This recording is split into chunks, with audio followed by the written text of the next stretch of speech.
तो good evening students. Last lecture में हमने डिस्कस किया था फॉर्म्स ऑफ बिजनेस ऑर्गेनाइजेशन में पहला form joint Hindu family firm और हमारी स्टोरी थी मिस्टर एक्स की, जो कि हम अभी आज वो स्टोरी फिर से एक बार तुमको रिवाइज कर देता हूँ। जॉइंट हिंदू फैमिली फर्म हमने क्या पढ़ा था और वो स्टोरी को हम लोग आगे बढ़ाएंगे। अब सबसे पहले स्टोरी को फटाफट मैं तुमको रिकॉल करवा देता हूँ। हमारा मिस्टर एक्स था जो एमबीए कर चुका था और फटाक से एमबीए कंप्लीट करेगा। उसने सोचा कि उसको फैमिली बिजनेस ज्वाइन करेगा। ठीक है, क्या सोचा उसने कि वो फैमिली बिजनेस ज्वाइन करेगा। अब फैमिली बिजनेस में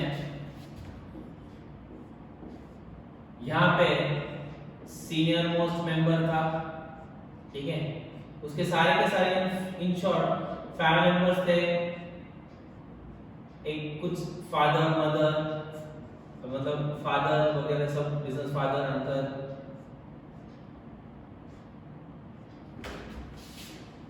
दादाजी सब।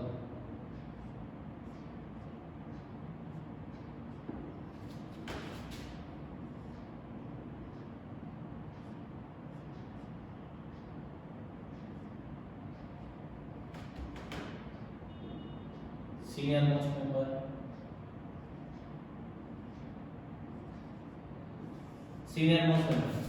अब ऐसा फॉर्म ऑफ ऑर्गेनाइजेशन जहाँ पे सारे के सारे लोग कौन है, फैमिली मेंबर्स है। सारे के सारे लोग कौन है, फैमिली मेंबर्स है।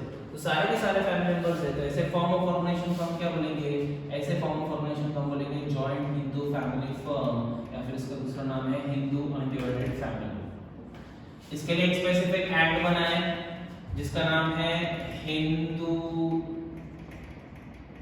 सक्सेशन एक्ट, पास हुआ था 1956 ईयर में। हिंदू सक्सेशन एक्ट 1956 एक स्पेसिफिक एक्ट बना है इसके लिए। सीनियर मोस्ट मेंबर को बच्चों हम लोग बोलेंगे कर्ता, क्योंकि वही है कर्ता धर्ता।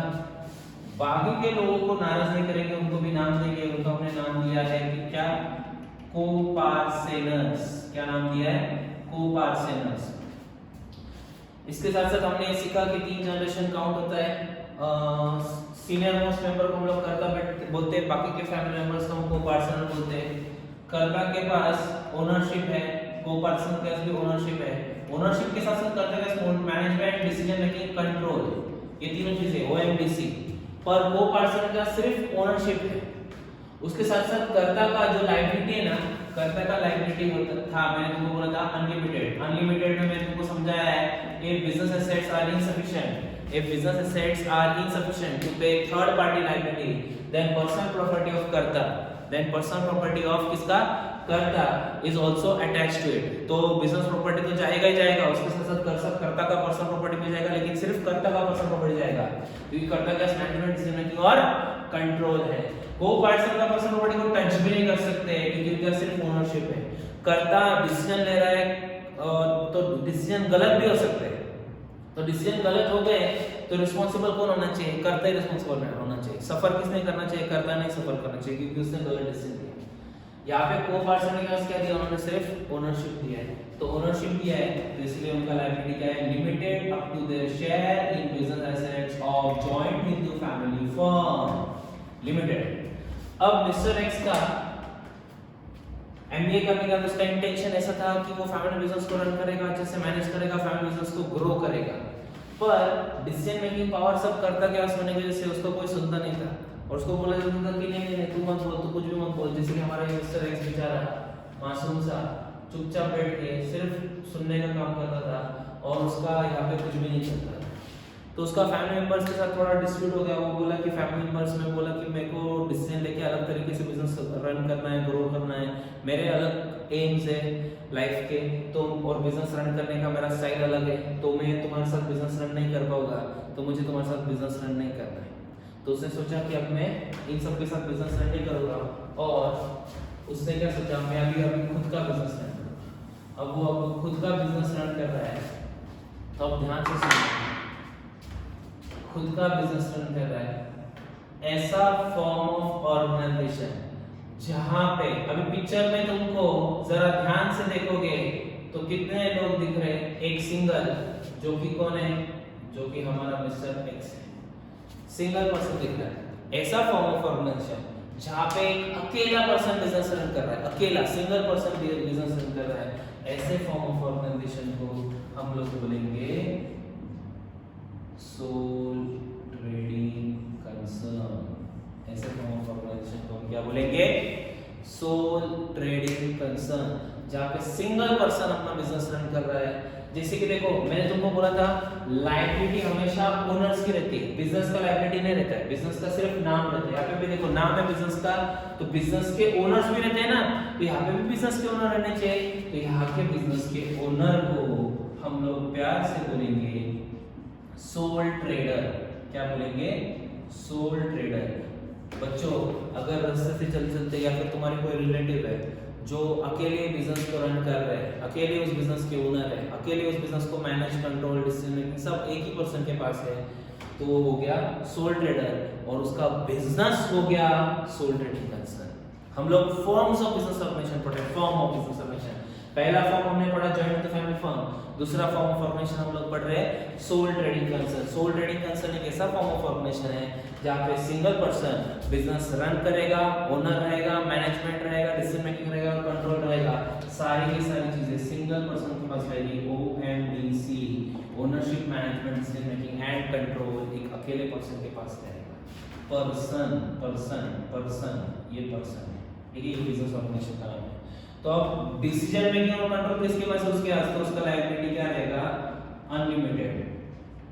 अब जरा ध्यान से सुनना, यहाँ पे अनलिमिटेड लिखा था, क्यों लिखा था? क्योंकि मैनेजमेंट डिसीजन मेकिंग कंट्रोल इसके पास है, तो गलत डिसीजन लिए तो वही भुगतेगा, उसका पर्सनल प्रॉपर्टी जाएगा।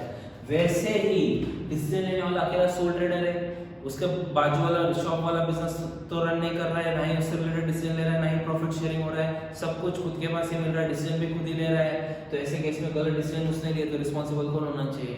बाजू वाला? नहीं, वो खुद होना चाहिए रिस्पांसिबल। तो ऐसे केस में उसका लायबिलिटी क्या होता है? अनलिमिटेड। अनलिमिटेड मतलब क्या? If business assets are insufficient, insufficient मतलब उतना पैसा नहीं to pay third party liability, then personal property, personal property किसका? सोल ट्रेडर का। पर्सनल प्रॉपर्टी किसका जाएगा? सोल ट्रेडर का is also attached to it, मतलब सोल ट्रेडर का पर्सनल प्रॉपर्टी चला जाएगा। जॉइंट हिंदू फैमिली फर्म में फर्म का बैलेंस शीट और ओनर्स का बैलेंस शीट अलग अलग बनता है, पर यहाँ पे एक ही बैलेंस शीट बनता है बिजनेस का। तो एक ही बैलेंस शीट बनता है, उस हिसाब से फ्लैट भी यहाँ पे दिखेगा पर्सनल प्रॉपर्टी और शॉप भी यहीं पे दिखेगा। For example shop 70 lakh rupees का है, फ्लैट 50 लाख रुपीस का है, और यहाँ पे इसने सेम लोन लेके रखा है मिस्टर एक्स ने। एक्स की स्टोरी पढ़ रहे हैं हम लोग, भूलना मत। एसबीआई बैंक से लोन लेके रखा है। कितना अमाउंट का लोन लेके रखा है? फॉर एग्जांपल 60 लाख रुपीस का लोन लेके रखा है, और आईसीआईसीआई बैंक से फॉर एग्जांपल 20 लाख रुपीस का लोन, 30 लाख रुपीस का लोन, टोटल 90 लाख रुपीस का लोन। कितना अमाउंट का लोन लिया? 90 लाख का। अब ये 90 लाख का लोन पे करने के लिए बिजनेस प्रॉपर्टी सफिशिएंट है क्या? देखो ये बिजनेस प्रॉपर्टी सफिशिएंट है क्या? देखो जरा, मतलब 90 लाख का लोन है, 70 लाख का बिजनेस प्रॉपर्टी है, 70 लाख का बिजनेस प्रॉपर्टी बेच देंगे, वो 70 लाख इन बैंक वालों को दे देंगे और बैंक वालों को बोल देंगे 20 लाख रुपए डिस्काउंट पकड़ लो। ऐसा होगा क्या कभी? नहीं, तुमको उनको 20 लाख रुपए देने पड़ेगा। अब तुम्हारे पास बिजनेस प्रॉपर्टी नहीं बची, तो अब कौन सा प्रॉपर्टी जाएगा? तुम्हारा पर्सनल प्रॉपर्टी जाएगा। अगर इसमें किसी को डाउट है कि पहले पर्सनल प्रॉपर्टी बेचेंगे या बिजनेस प्रॉपर्टी बेचेंगे, तो ध्यान से सुनना। पहले बिजनेस प्रॉपर्टी बेचेंगे और बिजनेस प्रॉपर्टी बेचने के बाद अमाउंट अगर इनसफिशिएंट होता है तो पर्सनल प्रॉपर्टी जाएगा, नहीं तो पर्सनल प्रॉपर्टी जाएगा ही नहीं। ये समझ लेना, समझना है? तो if business property is insufficient to pay third party liability, then personal property of किसका है? ये मिस्टर एक्स। मिस्टर एक्स कौन है? सोल ट्रेडर है। Personal property of sole trader is also attached to it, मतलब सोल ट्रेडर का personal property जाएगा, मतलब जाएगा। अब जरा ध्यान से देखना, जॉइंट हिंदू फैमिली फर्म के लिए हिंदू सक्सेशन एक्ट बनाया गया था। कौन सा एक्ट बनाया गया था? Hindu succession act. तो सोल ट्रेडिंग कंसर्न के लिए भी कोई ना कोई एक्ट बनाया रहेगा ना, तो बताओ कौन सा एक्ट बनाया? उनके लिए बनाया नो एक्ट। कोई भी टाइप का एक्ट इसको एप्लीकेबल नहीं है। समझ में आया? सोल ट्रेडिंग कंसर्न के लिए एक्ट ही नहीं बना। सोल ट्रेडिंग कंसर्न की जगह पे दूसरा वर्ड भी बहुत बार यूज होता है जिसका नाम है सोल प्रोप्राइटरशिप। सोल प्रोप्राइटरशिप ये वर्ड यूज होता है, और सोल ट्रेडर की जगह पे सोल प्रोप्राइटर ऐसा भी वर्ड यूज होता है। जैसे फॉर एग्जांपल तुम्हारे पेरेंट्स को पकड़ लो, तुम्हारे पेरेंट्स अगर सिंगली बिजनेस रन कर रहे हैं, सिंगल पर्सन बिजनेस रन कर रहे हैं, तो तुम्हारे पेरेंट हो गए प्रोप्राइटर, मतलब ओनर उस बिजनेस के। तो तुम्हारे पेरेंट्स अगर सिंगल बिजनेस रन कर रहे हैं और उनको पूछते हो तुम प्रोप्राइटर हो क्या तुम्हारे बिजनेस के, तुम्हारे पेरेंट बोलेंगे हाँ हम प्रोप्राइटर हैं। और अगर मिलके दो भाई मिलके, मतलब चाचा और पापा दोनों मिलके बिजनेस रन कर रहे हैं, या तो वो प्रोप्राइटर भी हो सकता है, या तो वो पार्टनरशिप भी हो सकता है, या तो वो joint in the family form भी हो सकता है। तो उसको डिफाइन करना वो पूछ के ही तुम बता सकते कि वो सोल ट्रेडर है या पार्टनरशिप है, या तुमको क्वेश्चनिंग करना पड़ेगा तो तुमको क्लियर होगा। पर अगर सिंगल ही पर्सन बिजनेस रन कर रहा है तो ऑफ कोर्स वो कौन सा फॉर्म ऑफ ऑर्गेनाइजेशन हो गया, sole trading concern form of organization हो गया, जहां पे लायबिलिटी सोल ट्रेडर की अनलिमिटेड है, अनलिमिटेड की जिसके पास ओएमडीसी है, जिसके पास ओएमडीसी मतलब ओनरशिप, मैनेजमेंट, डिसीजन मेकिंग और कंट्रोल, चार चीज जिसके पास है, उसका लायबिलिटी क्या होता है, अनलिमिटेड। अनलिमिटेड मतलब बिजनेस प्रॉपर्टी तो जाएगा, क्यों जाएगा, क्योंकि लोन का अमाउंट रिपे करना है और ये बिजनेस प्रॉपर्टी बेच देंगे, और वो इनसफिशिएंट होने का पर्सनल प्रॉपर्टी भी जाएगा। मिस्टर एक्स ने बिजनेस को बहुत अच्छे से रन किया, बिजनेस को इतना अच्छे से रन किया, ग्रो किया। अब उसको बिजनेस को एक्सपांड करना है, और बिजनेस को एक्सपांड करने के लिए मिस्टर एक्स को 3 करोड़ रुपए की जरूरत है। उसका ऑलरेडी नासिक रोड में ब्रांच है, तो उसको फॉर एग्जांपल नासिक में और 3 ब्रांचेस लॉन्च करने हैं, एक सिडको, एक पंचवटी और एक कॉलेज रोड। ये 3 जगहों पे 3 लोकेशन पे उसको और ब्रांचेस लॉन्च करने हैं, और ये ब्रांचेस लॉन्च करने का टोटल एक्सपेंसेस कितना है, 3 करोड़ रुपीस का एक्सपेंसेस है। और 3 करोड़ रुपीस का एक्सपेंसेस होने के साथ साथ मिस्टर एक्स के अकेले के पास सिर्फ और सिर्फ 1 करोड़ रुपए ही, उसको और 2 करोड़ रुपए चाहिए। ठीक है, अब मिस्टर एक्स क्या करता है, ध्यान से सुनो। मिस्टर एक्स ये 2 करोड़ रुपए मांगने के लिए पहले उनके फॉर एग्जांपल रिलेटिव्स के पास जाता है, पहले उसके पेरेंट्स से ही मांगता है। पेरेंट्स क्या बोलते हैं, तेरे को हमने हमारे बिजनेस में रन करने के लिए बोला, तुमको याद रहेगा तो joint in the family firm था, हमारे बिजनेस में काम करने के लिए बोला, तू हमारे बिजनेस में काम करने के लिए तैयार नहीं और खुद का बिजनेस रन कर रहा है, ठीक है, और वैसे भी हमारे पास इतने पैसे नहीं तेरे को देने के लिए। तो उन्होंने इनकार कर दिया, फैमिली मेंबर्स ने इनकार कर दिया। अब फैमिली मेंबर्स ने इनकार करने के बाद अभी मिस्टर एक्स गया रिलेटिव्स के पास पैसे मांगने के लिए। तो रिलेटिव्स बोले कि 2 करोड़ रुपए बहुत ज्यादा अमाउंट है, हम इतना अमाउंट तो नहीं दे सकते। तो हर एक से थोड़ा थोड़ा कलेक्ट भी किया, तो वे 2 करोड़ रुपए नहीं बन रहे थे। फिर मिस्टर एक्स क्या करता है, बैंक में जाता है लोन मांगने के लिए। पहले वो सारे रास्ते अपनाएगा जहां से वो खुद पैसा रेज कर सके। तो बैंक में जाता है 2 करोड़ रुपए मांगने के लिए। वो बोलता है ना घर के काम में है ना रिलेटिव्स काम में है, अब चलो बैंक वालों से पैसे मांगते हैं। बैंक वालों के पास गया लोन मांगने के लिए, बैंक वालों ने बुक्स ऑफ अकाउंट, डॉक्यूमेंट्स वगैरह सब देखा। बैंक वाले बोले कि तुम्हारे पास ये प्रॉपर्टी, सिर्फ ये प्रॉपर्टी को गिरवी रख के भी हम 2 करोड़ रुपए जितना लोन नहीं दे सकते। मतलब उसको बिजनेस को ग्रो करना था, एक्सपांड करना था, और एक्सपांड करने के लिए नंबर ऑफ ब्रांचेस इंक्रीज करने के लिए उसको पैसों की जरूरत थी, और उसके पास कुछ पैसे इनसफिशिएंट थे। जितना उसको पैसे चाहिए थे उतने पैसे अवेलेबल नहीं थे।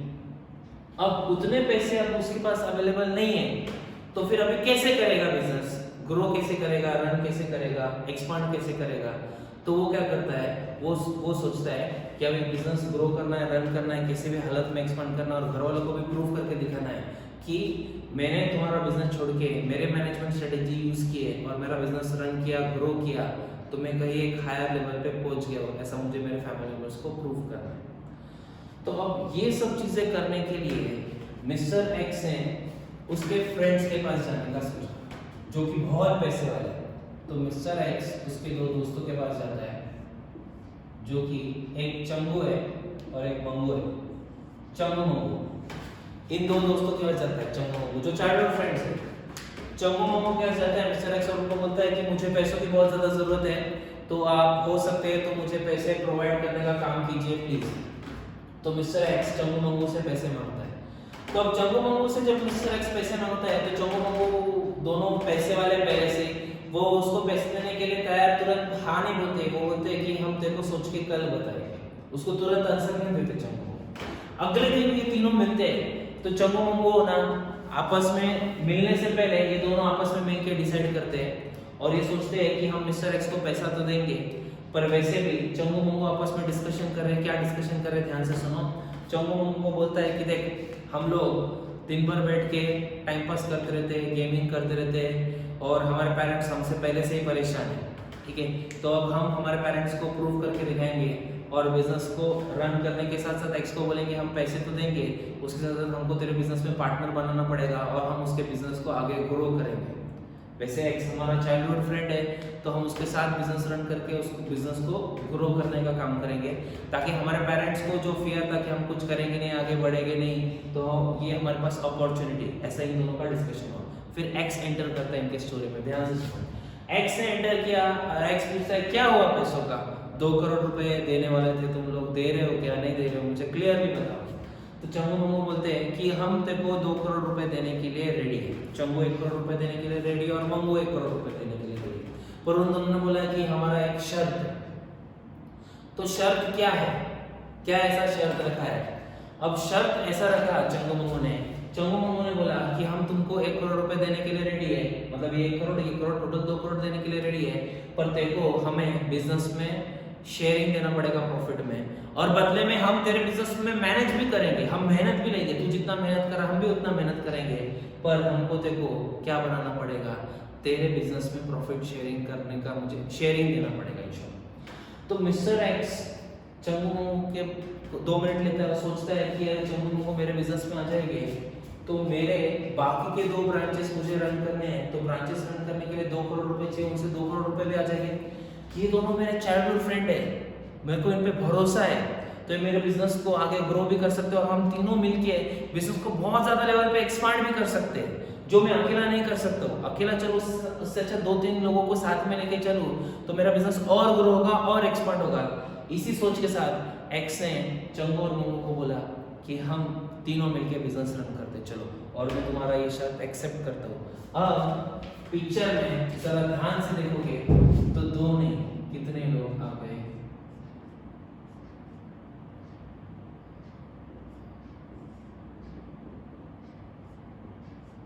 अब पिक्चर में 3 लोग आ गए। एक हमारा प्यारा मिस्टर एक्स, एक आ गया चंगू, एक आ गया मंगू। अब तीनों मिलके बिजनेस रन करने के बारे में सोच रहे हैं। अब जब तीनों मिलके बिजनेस रन कर रहे हैं तो इन्होंने सोचा आगे जाके कुछ प्रॉब्लम्स नहीं होना चाहिए, डिस्प्यूट नहीं होना चाहिए, तो ऐसे सीन में हम लोग क्या करते हैं, काम करते हैं, एग्रीमेंट एंटर करते हैं। तो इन तीनों ने मिलके एक रिटर्न एग्रीमेंट एंटर किया। उस एग्रीमेंट को हम बोलेंगे पार्टनरशिप डीड। क्या बोलेंगे इसको हम? Partnership deed. और ये तीनों मिलके जो बिजनेस रन कर रहे हैं उस बिजनेस ऑर्गेनाइजेशन को हम बोलेंगे पार्टनरशिप फर्म। तुम्हारा third form of business organization जिसका नाम क्या है? Partnership firm. पार्टनरशिप फर्म एक ऐसा फॉर्म ऑफ ऑर्गेनाइजेशन है जहां पे एक से ज्यादा या 2 से ज्यादा लोग एक साथ मिलकर बिजनेस रन करते हैं जिनका एक कॉमन मोटिव रहता है। जैसे इन तीनों का कॉमन मोटिव बिजनेस को ग्रो करना, एक्सपांड करना, ब्रांचेस लॉन्च करना, ब्रांचेस को रन करना अच्छे से, और नासिक में नहीं पूरे महाराष्ट्र में, पूरे इंडिया में या इंडिया के बाहर भी ब्रांचेस लॉन्च करके बिजनेस को बहुत अच्छे तरीके से ग्रो करना। तो अब पार्टनरशिप फॉर्म में जिसे देखो, इस फॉर्म में ओनर को नाम दिया है, इस फॉर्म में भी ओनर को नाम दिया है, तो पार्टनरशिप फॉर्म में भी ओनर को नाम दिया गया, इन तीनों को नाम दिया गया पार्टनर्स का। तो ये तीनों हो गए क्या? Partners of the partnership form. तीनों क्या बन गए? Partners of the partnership form. अब तीनों मिलके इस बिजनेस के ओनर्स है, मैनेजमेंट भी तीनों कर रहे हैं, डिसीजन मेकिंग भी तीनों के पास है, कंट्रोल किसके से है? तीनों के पास है। अब जिसके पास ownership, management, decision making, control सब कुछ तीनों के पास है, तो ऐसे फॉर्म ऑफ ऑर्गेनाइजेशन को या ऐसे फॉर्म ऑफ ऑर्गेनाइजेशन के ओनर्स का लायबिलिटी रहेगा अनलिमिटेड। लायबिलिटी क्या है इन तीनों का? अनलिमिटेड। अब अनलिमिटेड के साथ साथ दो और वर्ड्स में इसके साथ अटैच कर रहा हूँ, ध्यान से सुनना, joint and several. Unlimited, joint and several, जहाँ पे इनका पार्टनर्स का लायबिलिटी अनलिमिटेड तो है पर जॉइंट एंड सेवरल भी है। ये जॉइंट एंड सेवरल क्या है, अनलिमिटेड क्या है, ये सब चीजें समझाता हूँ। इसके पहले हम लोग देखते हैं joint with family form HF में हिंदू सक्सेशन एक्ट 1956 था। यहाँ पे कोई एक्ट एप्लीकेबल नहीं था। पार्टनरशिप डीड के केस में एक एक्ट एप्लीकेबल है जिस एक्ट का नाम है पार्टनरशिप एक्ट 1932। ये पार्टनरशिप एक्ट है 1932 का। इस पार्टनरशिप फॉर्म में पार्टनर्स एटलीस्ट मिनिमम 2 पार्टनर्स तो भी होने चाहिए। तो अब नंबर ऑफ पार्टनर्स अगर डिस्कस करें हम लोग, क्या डिस्कस करें, number of partners. Number of partners के केस में मिनिमम पार्टनर होने चाहिए 2 और मैक्सिमम पुराना जो मतलब 1932 एक्ट का और जब एक्ट बना था तब मैक्सिमम का 2 लिमिट था। बैंकिंग बिजनेस के लिए 10 मैक्सिमम था, उससे कम होने चाहिए, और अदर बिजनेस के लिए 20। पर अमेंडमेंट आया और अमेंडमेंट आने के बाद मैक्सिमम का लिमिट कर दिया 50। अब नंबर ऑफ पार्टनर्स मैक्सिमम हो गया 50 और मिनिमम हो गया 2। मतलब तुमको पार्टनरशिप फॉर्म रन करना है, पार्टनरशिप फॉर्म, तो पार्टनरशिप एक्ट 1932 के हिसाब से रजिस्ट्रेशन करना पड़ेगा। 1 अप्रैल 1985 से महाराष्ट्र में 1985 या 1995 है, यह थोड़ा आगे पीछे हो सकता है, महाराष्ट्र में पार्टनरशिप फॉर्म को रजिस्ट्रेशन करना कंपलसरी है। मतलब तुमको पार्टनरशिप डीड बनाना पड़ेगा और पार्टनरशिप डीड को रजिस्टर करना पड़ेगा, और रजिस्ट्रेशन के लिए तुम जाओगे ROF के पास। ROF क्या है, रजिस्ट्रार ऑफ फर्म। जैसे फॉर एग्जांपल एक पर्टिकुलर ऑर्गेनाइजेशन को रन करने के लिए, जैसे फॉर एग्जांपल तुम क्लास में बैठे हो और पेपर चल रहा है, तो तुम कॉपी ना करो, वो चेक करने के लिए कौन रहता है, सुपरवाइजर, जो तुमको सुपरवाइज करता है, चेक करता है कि तुम कॉपी कर रहे हो नहीं कर रहे हो। मतलब वो तुमको चेक करने का, सुपरवाइज करने का काम करता है। वैसे ही पार्टनरशिप फॉर्म में पार्टनरशिप एक्ट कोई ऑर्गेनाइजेशन फॉलो करता है या नहीं करता है, ये चेक करने के लिए ये ऑर्गेनाइजेशन बनाया गया है, रजिस्ट्रार ऑफ फर्म। यहाँ पे रजिस्ट्रेशन करना पड़ता है, रजिस्ट्रेशन के सारे डॉक्यूमेंट्स देने पड़ते हैं। तुमको पार्टनरशिप डीड का नंबर, फर्म का नंबर मिलेगा, रजिस्ट्रेशन नंबर, उसके साथ साथ पार्टनरशिप का रजिस्ट्रेशन का सर्टिफिकेट मिलेगा। ये सारे डॉक्यूमेंट्स ROF ही इशू करेगा, तो ही तुम्हारा जाके फर्म रजिस्टर्ड फर्म रहेगा। तो पार्टनरशिप डीड तुमको ROF के पास भेज के तुम्हारे फर्म को रजिस्टर कराना है, रजिस्टर कराना है। रजिस्टर अगर नहीं कराओगे तो प्रॉब्लम क्या होता है, अगर तुमने तुम्हारे पार्टनरशिप फर्म को रजिस्टर नहीं कराया तो पार्टनर्स, तो तुम्हारे पहली बार पार्टनरशिप फर्म को बोलेंगे हम अनरजिस्टर्ड पार्टनरशिप फर्म, जो रजिस्टर्ड नहीं है। तो पार्टनर्स आपस में केस फाइल नहीं कर सकते। एक पार्टनर दूसरे पार्टनर के अगेंस्ट केस नहीं फाइल कर सकता, एक पार्टनर पार्टनरशिप फर्म के अगेंस्ट केस नहीं फाइल कर सकता, पार्टनरशिप फर्म पार्टनर्स के अगेंस्ट केस नहीं फाइल कर सकते। उसके साथ साथ मैं एज अ पार्टनर, मुझे किसी थर्ड पार्टी के अगेंस्ट केस फाइल करना है तो वो मैं नहीं कर सकता, लेकिन थर्ड पार्टी मेरे अगेंस्ट केस फाइल कर सकती है। मतलब कोई भी किसी के भी अगेंस्ट केस फाइल नहीं कर सकता है, सिर्फ थर्ड पार्टी तुम्हारे अगेंस्ट केस फाइल कर सकती है अगर तुम्हारा फर्म अनरजिस्टर्ड रहा था। अब तुम्हारा फर्म अगर रजिस्टर्ड है तो हर कोई एक दूसरे के अगेंस्ट केस फाइल कर सकता है। मतलब पार्टनर पार्टनर्स के अगेंस्ट केस फाइल कर सकता है, पार्टनरशिप फर्म पार्टनर्स के अगेंस्ट केस फाइल कर सकती है, पार्टनर्स पार्टनरशिप फर्म के अगेंस्ट केस फाइल कर सकते हैं। उसके साथ साथ पार्टनर थर्ड पार्टी के अगेंस्ट केस फाइल कर सकते हैं, और थर्ड पार्टी रजिस्टर्ड रहो या अनरजिस्टर्ड रहो तुम्हारे अगेंस्ट केस फाइल कर सकते हैं। थर्ड पार्टी तुम्हारे अगेंस्ट केस फाइल कर सकते हैं। तो पार्टनरशिप फर्म में जो ओनरशिप पोजीशन पे है उसको हम क्या बोलते हैं, पार्टनर्स, और वो पार्टनर्स का liability unlimited, joint and several है। तो अब अनलिमिटेड, जॉइंट एंड सेवरल क्या है ये जानेंगे। उसके पहले समझ लेना, चंगू मंगू और मिस्टर एक्स ये बिजनेस रन कर रहे हैं, जहाँ पे partnership form of organization existence में आ गए वो लोग, पार्टनरशिप डीड बनाया और इसके पास रजिस्टर किया, पार्टनरशिप फॉर्म ऑफ ऑर्गेनाइजेशन में आ गए। पार्टनरशिप एक्ट 1932 को फॉलो करना पड़ेगा। Ownership, management, decision making, control सब पार्टनर्स के पास ही है। सारे पार्टनर्स ओनर्स है, मैनेज भी वही करेंगे, डिसीजन भी वही लेंगे और कंट्रोल भी वही करेंगे। अब अनलिमिटेड, जॉइंट एंड सेवरल क्या है ये समझेंगे, ठीक है। नंबर ऑफ पार्टनर्स 2 और 50 ये समझा चुका हूं। अब अनलिमिटेड जॉइंट एंड सेवरल, ये कंसेप्ट क्या है? सबसे पहले ब्रेक करना। अनलिमिटेड मतलब क्या? अगर अभी यहाँ पे देखो, यहाँ पे हमने बनाते वक्त 2 बैलेंस शीट बनाई थी, तीन बनाई थी, या फिर तुम बोल सकते हो 2 वैरायटीज में बनती है, एक फर्म की बैलेंस शीट, एक ओनर की बैलेंस शीट। यहाँ पे एक ही बैलेंस शीट बनी, फर्म और ओनर की। यहाँ पे भी सेम होगा, फर्म का बैलेंस शीट अलग बनेगा, ओनर का बैलेंस शीट अलग बनेगा, ये दोनों के बैलेंस शीट्स अलग अलग बनेंगे। Ownership, management, decision making, control सब कुछ पार्टनर्स के पास है। अब फर्म के बैलेंस शीट में जो भी प्रॉपर्टी, जो भी एसेट दिख रहा है वो किसका है? पार्टनर्स का है, एक अकेले का नहीं, सबका है, सब ओनर्स है। और पार्टनर के बैलेंस शीट में जो प्रॉपर्टी दिख रहा है वो किसका है? वो सिर्फ और सिर्फ पार्टनर्स का है। समझ में आ रहा है कंसेप्ट? क्योंकि पार्टनरशिप फर्म में ओनर कौन है? सारे पार्टनर्स, तो सब प्रॉपर्टी के ओनर सभी है। लेकिन पार्टनरशिप फर्म में जो पार्टनर्स है और उन पार्टनर्स का जो पर्सनल प्रॉपर्टी है और जो बिजनेस एसेट्स उनके पर्सनल बैलेंस शीट में दिख रहा है वो किसका है? सिर्फ और सिर्फ पार्टनर्स का ही है, वो बाकी के पार्टनर को बिलोंग नहीं करता है। अब अनलिमिटेड क्या बोलता है? अनलिमिटेड बोलता है कि पार्टनरशिप फर्म के सारे एसेट्स बेच दिए हमने, फिर भी पैसा देना बाकी है। अब फिर भी पैसा देना बाकी, तो पैसा लाए कहाँ से? तो हम पार्टनर्स का बिजनेस एसेट्स, पर्सनल प्रॉपर्टी जो भी रहेगा वो सब चीजें बेच के पूरा पैसा रिकवर करेंगे। इसको हम बोलते हैं अनलिमिटेड। अनलिमिटेड मतलब क्या? इफ बिजनेस एसेट्स, किसके? पार्टनरशिप फर्म के business assets are insufficient to pay third party liability, then personal property, किसका पर्सनल प्रॉपर्टी जाएगा? Of partners is also attached to it, इसको हम बोलेंगे अनलिमिटेड। क्या बोलेंगे? अनलिमिटेड। अब ध्यान से सुनना, एक एग्जांपल देता हूँ, तुमको बहुत अच्छे से समझेगा। अब अगर पार्टनरशिप फर्म में जो पार्टनर्स है वो पार्टनर्स ऑर्गेनाइजेशन को रन कर रहे हैं। अभी इनका मान लो फॉर एग्जांपल स्टेशनरी का ऑर्गेनाइजेशन है, स्टेशनरी का बिजनेस है, स्टेशनरी के प्रोडक्ट ये लोग मार्केट में होलसेलिंग पे बेचते हैं।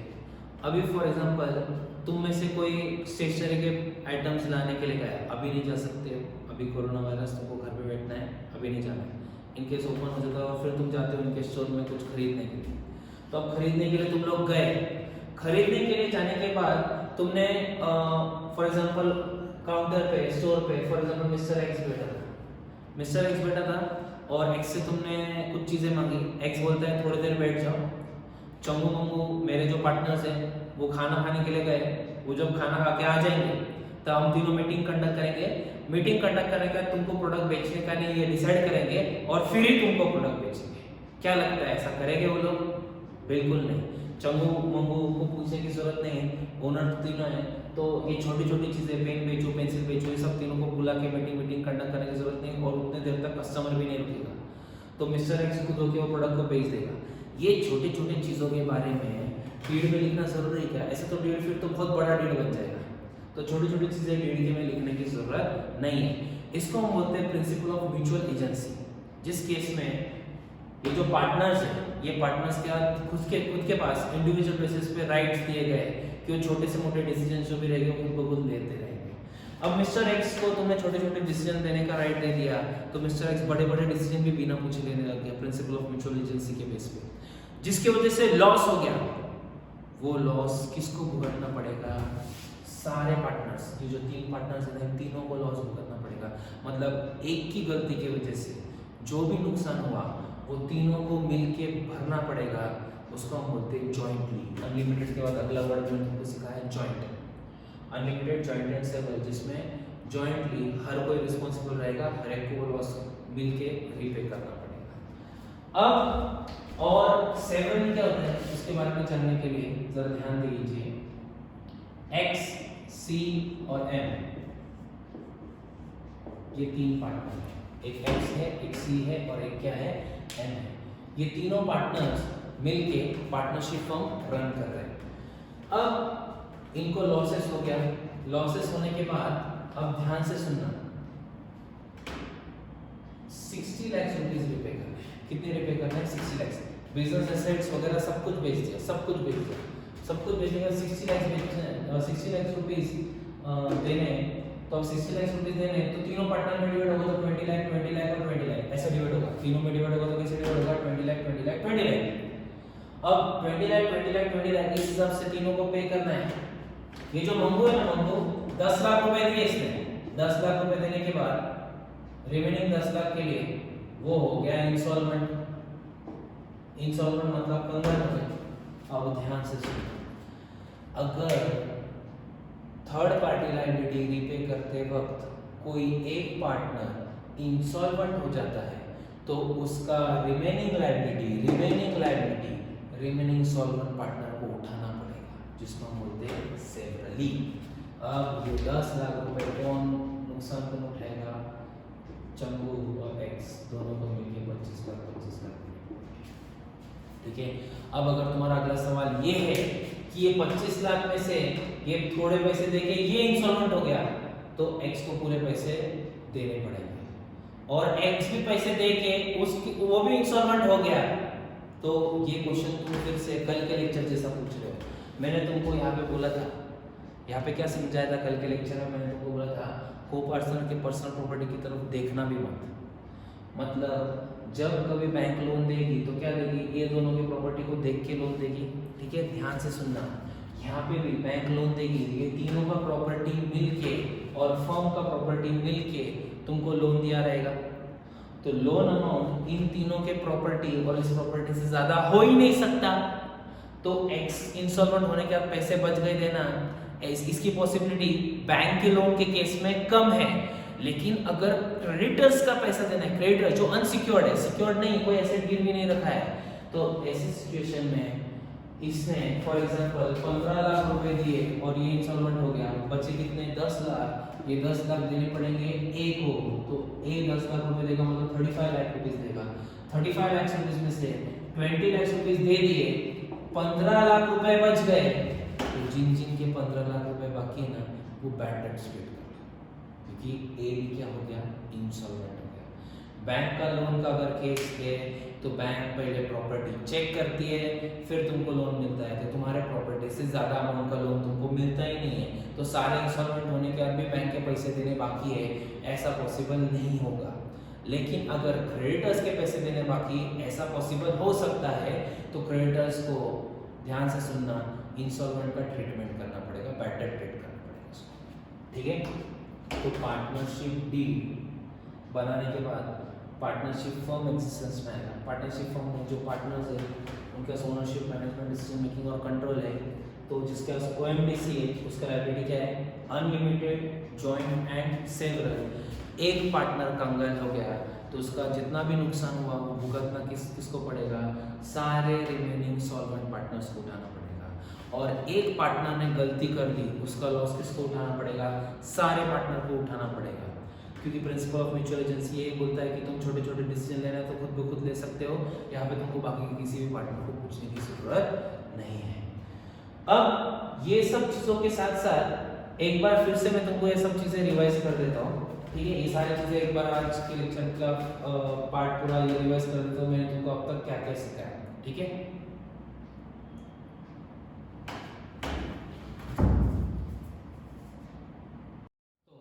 चलो अभी मिस्टर एक्स ने सबसे पहले एमबीए कंप्लीट किया। एमबीए कंप्लीट करने के बाद उसने फैमिली बिजनेस ज्वाइन करने के बारे में सोचा। फैमिली बिजनेस जो उसने ज्वाइन किया उस family firm of organization company की जॉइंट हिंदू फैमिली फर्म, उसका दूसरा नाम है Hindu undivided family. Hindu undivided family ये फॉर्म ऑफ ऑर्गेनाइजेशन के लिए एक्ट बनाया गया है, हिंदू सक्सेशन एक्ट 1956। इस सबसे सारी चीजें चलेगी। यहाँ पे रजिस्ट्रेशन करना कंपलसरी नहीं है, रजिस्ट्रेशन करना कंपलसरी नहीं है। सोल ट्रेडिंग कंसर्न में कोई एक्ट नहीं तो रजिस्ट्रेशन का सवाल नहीं उठता है, पर यहाँ पे महाराष्ट्र स्टेट में कंपलसरी किया गया है रजिस्ट्रेशन करना। यहाँ पे जॉइंट फैमिली फर्म में सीनियर मोस्ट मेंबर का उसको हम कर्ता बोलते हैं, बाकी के फैमिली मेंबर्स को को-पर्सन बोलते हैं। कर्ता का ownership, management, decision making, control सब कुछ है, लेकिन को-पर्सन का सिर्फ वो है। उसके साथ साथ बंटवारा, पार्टीशन करने का इनको राइट दिया गया है। कर्ता का लायबिलिटी रखा गया है अनलिमिटेड। अनलिमिटेड मतलब कर्ता का अगर बिजनेस एसेट इनसफिशिएंट है to pay third party liability, then personal property of karta is also attached to it, personal property जाएगा। ठीक है, पर को पर्सन की पर्सनल प्रॉपर्टी की तरफ देखना भी मत। उसका लायबिलिटी क्या है? Limited up to their share in business assets of joint Hindu family firm. Joint Hindu family firm में जितना बिजनेस एसेट्स है उतना वो देने के लिए तैयार है, पर्सनल प्रॉपर्टी की तरफ उनको देखना भी नहीं। सोल ट्रेडिंग कंसर्न अब मिस्टर एक्स ने joining the family firm run किया, उसके बाद उसका फैमिली मेंबर्स के साथ डिस्प्यूट हुआ, डिस्प्यूट होने के बाद उसने सोचा कि मैं खुद का बिजनेस रन करूंगा। जहाँ पे वो खुद का बिजनेस रन कर रहा है तो उसने फॉर्म ऑफ ऑर्गेनाइजेशन सिलेक्ट किया, कौन सा, सोल ट्रेडिंग कंसर्न, जिसको हम सोल प्रोप्राइटरशिप भी बोलते हैं, और उस ओनर को हम बोलेंगे सोल ट्रेडर या फिर सोल प्रोप्राइटर। ऐसा फॉर्म ऑफ ऑर्गेनाइजेशन जहाँ पे ownership, management, decision making, control सब कुछ किसके पास है, एक ही पर्सन के पास है, तो उसका लायबिलिटी क्या आता है, अनलिमिटेड। लायबिलिटी क्या आता है, अनलिमिटेड। जिस केस में ओनरशिप, मैनेजमेंट, डिसीजन मेकिंग और कंट्रोल किसके पास है, एक अकेले सिंगल पर्सन के पास है, तो उसका लायबिलिटी क्या है, अनलिमिटेड। मतलब उसका बिजनेस प्रॉपर्टी तो जाएगा ही जाएगा, उसके साथ उसका पर्सनल प्रॉपर्टी भी जाएगा। मिस्टर एक्स ने सोचा अब वो उसके बिजनेस को एक्सपांड करेगा, ग्रो करेगा, और बिजनेस को एक्सपांड करने के लिए, ग्रो करने के लिए उसने सोचा कि वो उसके देखे कि पैसे, कितने पैसे की उसको जरूरत है। उसको 3 करोड़ रुपए की जरूरत है, जिसमें से 1 करोड़ उसके ऑलरेडी थे, उसको और 2 करोड़ रुपए का रिक्वायरमेंट था। 2 करोड़ का रिक्वायरमेंट के लिए वो पहले उसके फ्रेंड्स, उसके पहले फैमिली मेंबर से मांगने गया, नहीं दिया, रिलेटिव से मांगा, नहीं मिला, बैंक से चाहिए था लोन, उतना सफिशिएंट लोन नहीं मिला। फिर उसके बाद उनके फ्रेंड्स के पास जा रहा है, जिनका नाम क्या है बच्चों, चंगू मंगू, उनके पास पैसे मांगने के लिए गया। चंगू मंगू ने पैसे देने के लिए हाँ बोल दिया, और चंगू मंगू ने एक शर्त रखा कि मैं तुमको पैसे देने के लिए तैयार हूँ, पर उनका एक शर्त था कि उनको इस ऑर्गेनाइजेशन में इक्वल ओनरशिप राइट मिले, प्रॉफिट में शेयरिंग मिले, उसके बदले वो ऑर्गेनाइजेशन को रन करने में उसको हेल्प करने के लिए भी तैयार है, मैनेज करने के लिए भी तैयार है। जितना एफर्ट्स वो पुट कर रहा है उतना वो दोनों भी पुट करने के लिए तैयार है। तो अब 3 पार्टनर्स फॉर्म्स ऑफ ऑर्गेनाइजेशन में आ गए, जिन्होंने रिटर्न एग्रीमेंट करके पार्टनरशिप डीड बनाया। वो पार्टनरशिप डीड को रजिस्ट्रार ऑफ फर्म के पास रजिस्टर किया, रजिस्ट्रेशन नंबर मिला। ऐसे फॉर्म ऑफ ऑर्गेनाइजेशन को हम बोलेंगे पार्टनरशिप फर्म। क्या बोलेंगे, पार्टनरशिप फर्म। और पार्टनरशिप फर्म के केस में तुमको एक्ट को फॉलो करना पड़ता है। कौन से एक्ट को फॉलो करना पड़ता है, पार्टनरशिप एक्ट 1932 फॉलो करना पड़ता है, जहां पे नंबर ऑफ मेंबर्स का या पार्टनर्स का रिक्वायरमेंट है। मिनिमम नंबर्स 2 होने चाहिए, मिनिमम मेंबर्स यहाँ पे कितने होने चाहिए, 50। तो मिनिमम नंबर ऑफ पार्टनर्स 2, यहाँ पे minimum number of maximum number of partners 50। पहले 20 और 10 का लिमिट था, अब 50 का लिमिट है। यहाँ पे एक अकेला पर्सन है तो मिनिमम भी 1 होता है, मैक्सिमम भी 1 ही होता है। यहाँ पे जितना फैमिली मेंबर्स का 3 जनरेशन में काउंट रहेगा, उस काउंट के हिसाब से उनको इंक्लूड किया जाएगा। यहाँ पे मिनिमम का भी कोई लिमिट नहीं, मैक्सिमम का भी कोई लिमिट नहीं। मिनिमम मैक्सिमम का कोई लिमिट नहीं बताया गया है हिंदू सक्सेशन एक्ट में। जितने family members 3 linearly descended generation में आते रहेंगे, उतने फैमिली मेंबर्स यहाँ पे काउंट होंगे। पार्टनरशिप डीड ये एक ऐसा एग्रीमेंट है जो एंटर करने के बाद सारे पार्टनर्स कहलाएंगे। पार्टनर्स इस ऑर्गेनाइजेशन के owner, management, decision making, control सबके पास ये चीज है, तो उनका लायबिलिटी क्या आता है, अनलिमिटेड।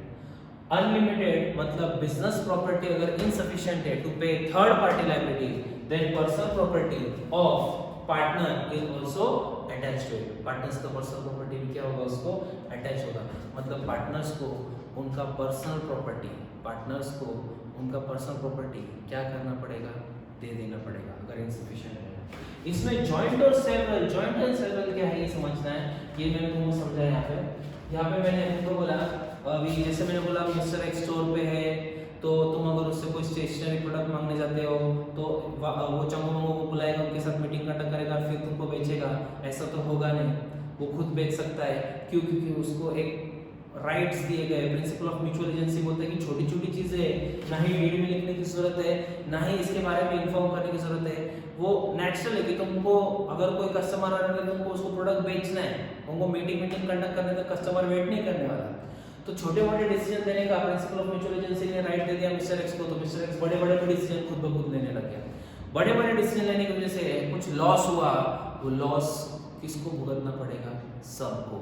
यहाँ पे तुम वो थियरी यूज नहीं कर सकते, इसके वजह से लॉस हो तो तू ही भुगत, सबको सफर करना पड़ेगा। इसलिए हम इसको बोलेंगे जॉइंटली।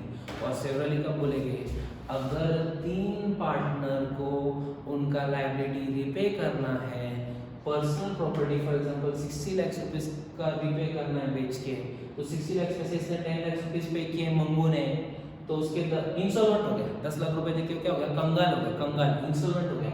अब ये 10 लाख उसके 20 लाख देने थे, 20 लाख में से 10 लाख रुपए दे दिए, अब ये बचे हुए 10 लाख का बोझ कौन उठाएगा, ये दोनों उठाएंगे। मतलब अगर एक पार्टनर इंसॉल्वेंट हो जाता है तो रिमेनिंग सॉल्वेंट पार्टनर उसका लायबिलिटी उठाने का काम करेंगे। मतलब तीनों को मिलके पूरे पैसे देने ही देने हैं, और तीनों ने पूरे पैसे देने के बाद भी अगर पैसे देने का बच जाता है, ये तीनों बन गए इंसॉल्वेंट, ऐसे केस में सामने वाले पर्सन को उसको बैड डेट ट्रीट करना पड़ेगा, और ये तीनों बन जाते हैं ऐसे सिचुएशन में क्या बनते हैं, इंसॉल्वेंट। अब ध्यान से सुनना, सोल ट्रेडिंग कंसर्न से पार्टनरशिप फर्म की तरफ जाने की जरूरत क्या पड़ी? जरूरत पड़ी पैसा। पैसा क्यों चाहिए? एक्सपांड करना है बिजनेस को, तो requirement of finance as well as business को एक्सपांड करना था।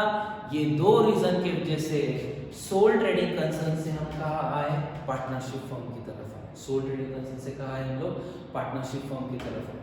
अब पार्टनरशिप फर्म में बिजनेस रन कर रहे थे नासिक में, इन्होंने बहुत बड़े लेवल पे बिजनेस रन करना स्टार्ट कर दिया। अब इनको बिजनेस पूरे इंडिया में करना है, इनको all over India 30 branches launch करने हैं, और 30 ब्रांचेस को लॉन्च करने का खर्चा टोटल 30 करोड़ रुपीस का है। अब 30 करोड़ रुपए का खर्चा करना है, 30 करोड़ 30 करोड़ रुपीस का खर्चा करके पूरे बिजनेस ऑर्गेनाइजेशन को ऑल ओवर इंडिया इनको एक्सपांड करना और रन करना है। अब ऐसे सिचुएशन में उन्होंने सोचा कि अब इतना लेवल पे बिजनेस एक्सपांड करना है तो पैसों की जरूरत तो पड़ेगी, तो अब मैक्सिमम कितने पार्टनर्स हो सकते हैं, 50। तो उन्होंने ना, ये तो ऑलरेडी 3 थे, मतलब और 47 लोगों की जरूरत है, तो 47 लोगों से पैसा मांगना चालू कर दिया।